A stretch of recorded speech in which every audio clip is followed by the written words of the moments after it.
Audio Jungle.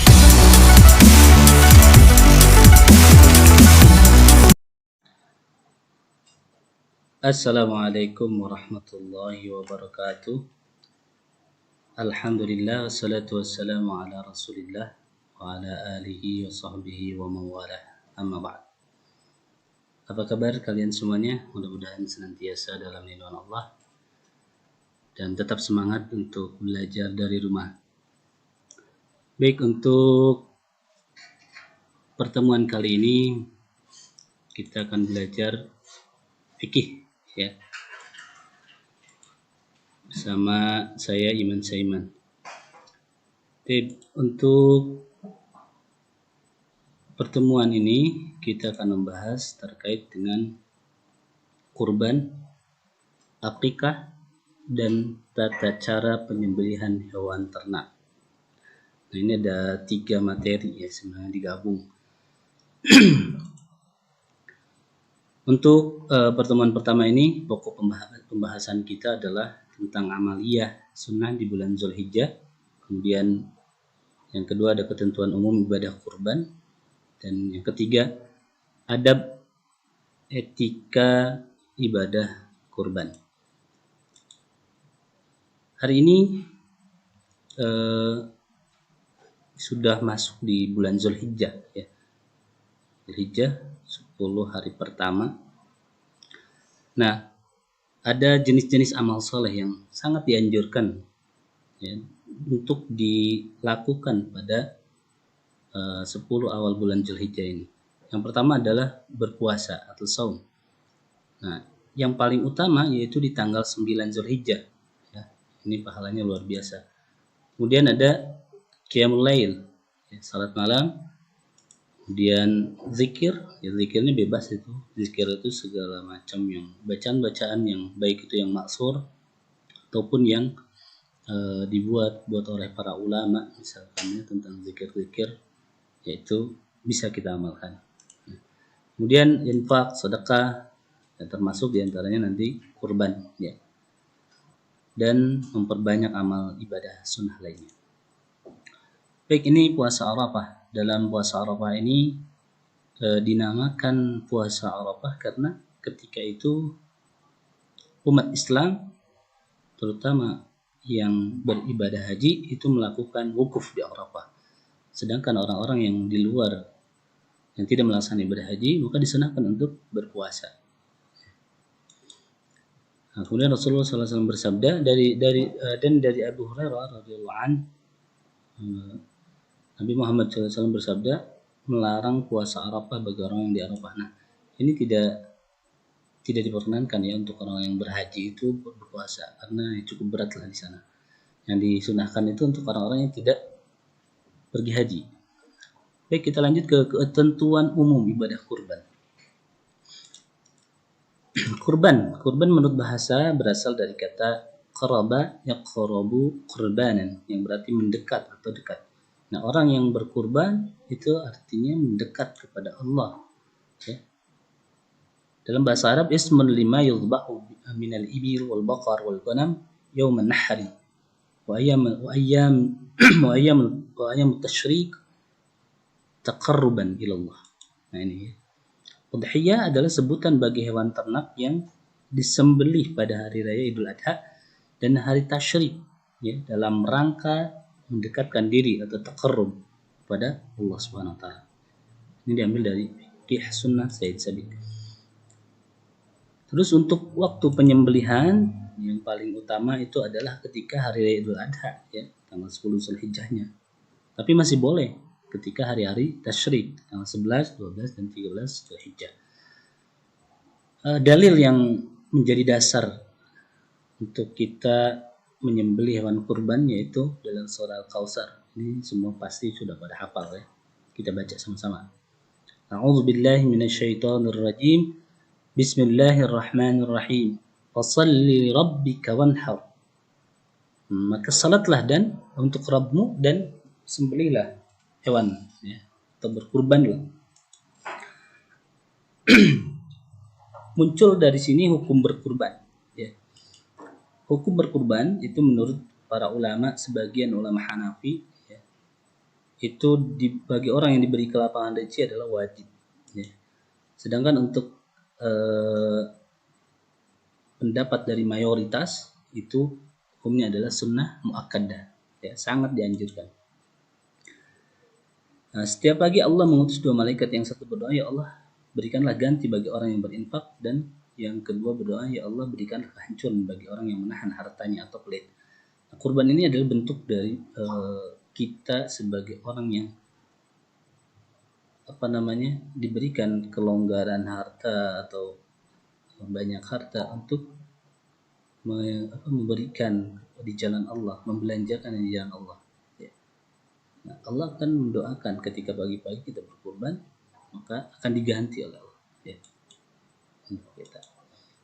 Kemudian keutamaan daripada berkurban yaitu ma'amila adamiyun min amalin yawman nahri ahabba ila Allah min ihraqid dam.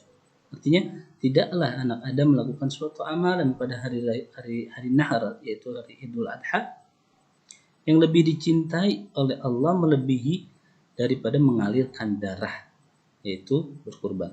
Hadis riwayat Tirmidzi. Jadi amalan ini yang paling dicintai oleh Allah pada hari raya Idul Adha adalah berkurban. Ya. Kemudian jenis-jenis yang bisa kita sembelih pada saat Idul Adha atau hewan-hewan kurban yaitu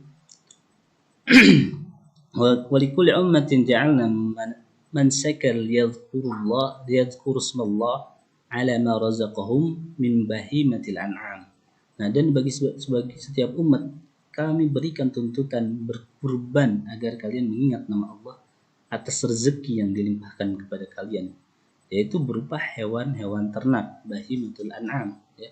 Jadi kurban ini bukan hanya diperuntukkan bagi umatnya Nabi Muhammad saja, tapi dari umat-umat terdahulu bahkan sudah disyariatkan gitu kan, yaitu menyembelih hewan-hewan ternak. Apa saja? Yaitu ada unta, sapi, kerbau, kambing, dan domba. Ya. Kemudian ketentuan jumlah. An Jabir qala naharna ma'an Nabi sallallahu alaihi wasallam bil Hudaybiyah al-bidnah an sab'ah wal baqarah an sab'ah. Ya. Dari Jabir radhiyallahu anhu, kami menyembelih bersama Nabi sallallahu alaihi wasallam di Hudaybiyah dengan unta atas nama 7 orang dan sapi atas nama 7 orang. Hadis riwayat Muslim. Nah, jadi untuk sapi, unta itu boleh 7 orang bareng-bareng, ya.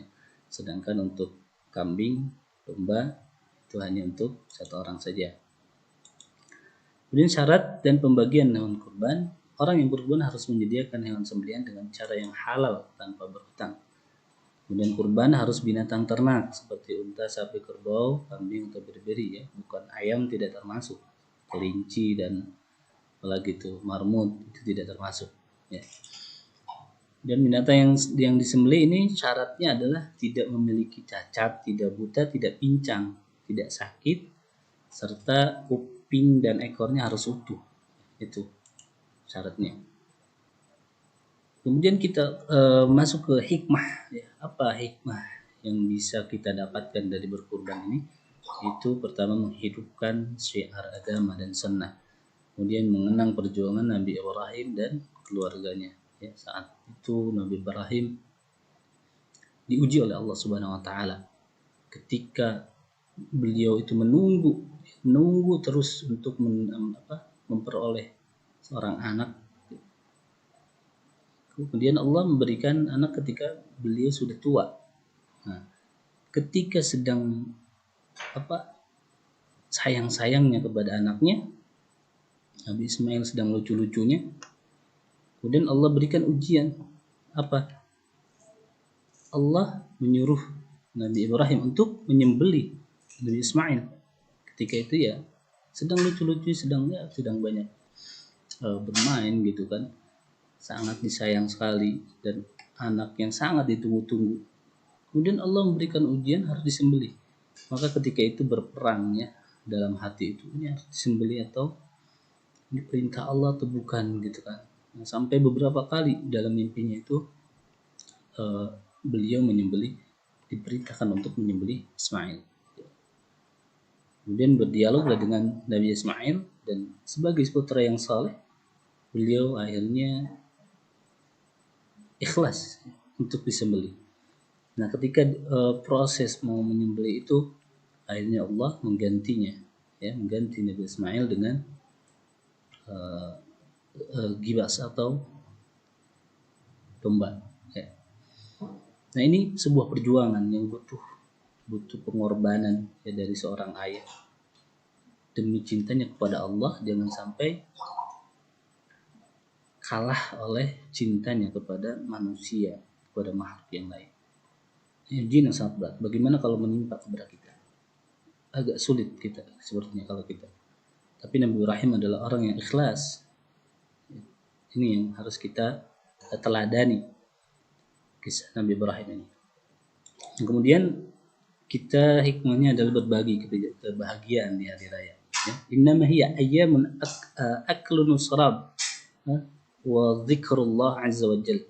Hari Lebaran, hari raya itu hari tempatnya makan dan minum gitu kan, dan zikir kepada Allah.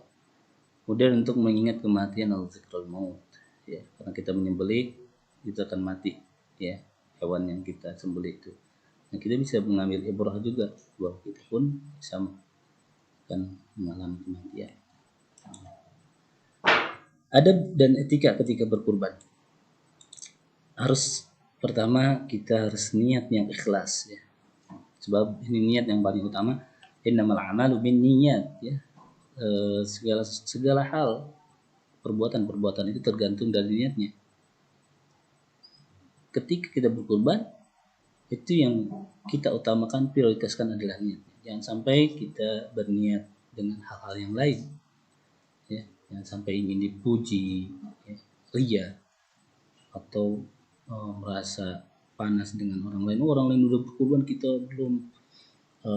Kemudian kita berkurban karena hal tersebut, misalkan karena kita tidak mau kalah dengan orang lain dalam hal istilahnya karena kita persaingan gitu ya. Nah, pada dasarnya bersaing dalam amal soleh sah-sah saja, tapi ketika kita asalnya tidak mampu, kemudian kita mencoba karena gara-gara dimotivasi oleh orang lain yang dipanas-panasin istilahnya, atau kita tidak berniat kurban tapi karena tidak mau kalah dengan orang lain sebabkan riya, itu bahaya, ya. Semuanya harus ikhlas karena Allah. La yanalallahu luhumuha wala dima'uha walakin yanaluhu taqwa minkum. Daging-daging unta dan darahnya itu sekali-kali tidak dapat mencapai keridhaan Allah, tetapi ketakwaan dari kamulah yang dapat mencapainya.